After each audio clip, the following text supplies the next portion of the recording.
ang nais niya, ang biyayang ito ay padaluyin niya sa kanyang mga tao, at ang mga taong ito ay makita nila at paniwalaan nila na may totoong Diyos. Hindi naman talaga ako mayaman, sinisikap ko lang mamuhay ng may kapayapaan. Hindi rin ako magaling tulad niyong lahat, tumitingala rin sa langit at nakikisuyo sa Diyos. Buhusan din ang pagpapala.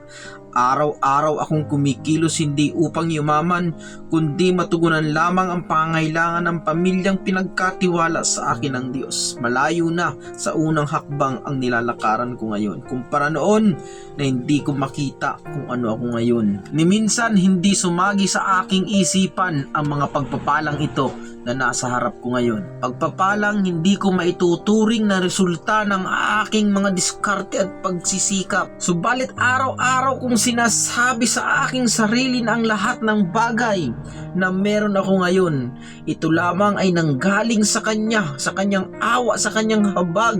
2,000 taon nang nakalipas, ipinangako niya sa atin na tayo ibibigyan niya ng buhay na masagana, isang buhay na ganap at kasiyasiya. Mga salita na kung saan ay patuloy kong pinanghahawakan sa aking buhay. And yet, finally, ito'y naranasan ko ngayon. Nagsimula noon nung ako'y kanyang katagpuin at tanggapin ko siya bilang Panginoon at aking tagapagligtas ng aking buhay. Malayo-layo na rin ang aking narating. Subalit hanggang ngayon, hindi pa rin ako tumitigil na kunin at saluhin ang mga biyayang ibinibigay niya sa akin, sapagkat pinanghahawakan ko ang kanyang mga salita na ang kanyang mga biyaya ay hindi lamang magtatapos sa aking mga kamay, kundi ang kanyang biyaya ay patuloy na dadaloy, sapagkat ang biyaya na galing sa Diyos ay hindi mananatili sa isang tao lamang.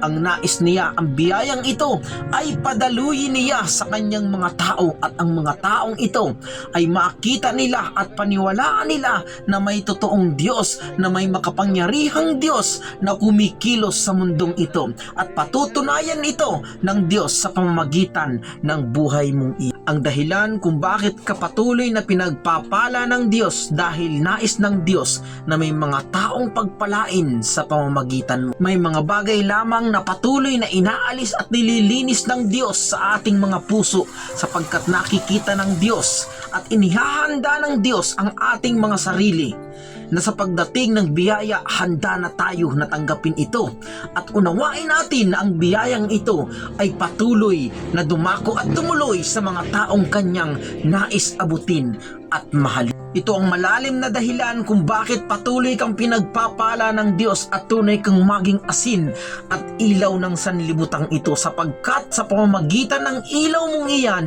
maraming mga tao ang maliliwanagan sa kanilang buhay at malalaman nila na ang buhay ay hindi lamang dito sa balat ng lupa, buhay na kung saan ay punong-puno ng lungkot, punong-puno ng takot, punong-puno ng pagdududa, punong-puno ng karahasan at punong-puno ng karumihan. Malalaman mo na sa buhay na ito ay may malalim na layunin ang Diyos kung bakit kanila lang at kung bakit ikaw sa dinami-dami ng cells na lalabas sa iyong tatay, pinili ka niya upang lumaban, pinili ka niya upang magpatuloy at harapin ang buhay, harapin ang napakagulong mundo na ito. Kapatid, linisin mo ang loob ng iyong puso, sapagkat kung ano ang laman ng iyong puso, darating ang panahon, lalabas at lalabas ito, magmamanifest ito kung ano ang nasa loob ng iyong puso. Kapag ang iyong puso ay malinis, lahat ng mabubuting bagay ay lalabas sa iyong bibig. At kapag dumating yung time na purong mabubuting bagay na lamang ang lumalabas sa iyong bibig,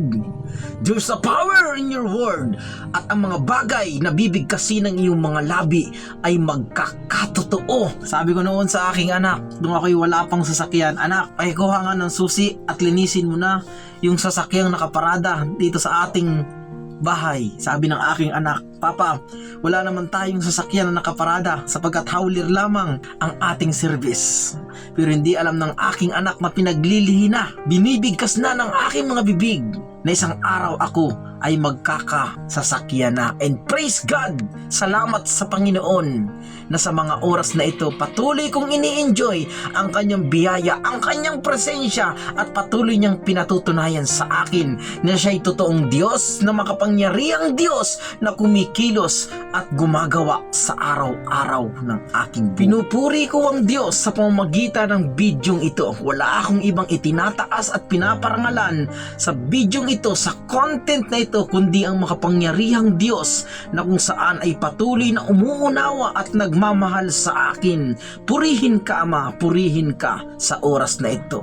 Itinataas kita, Panginoong Hesus. Amen and amen.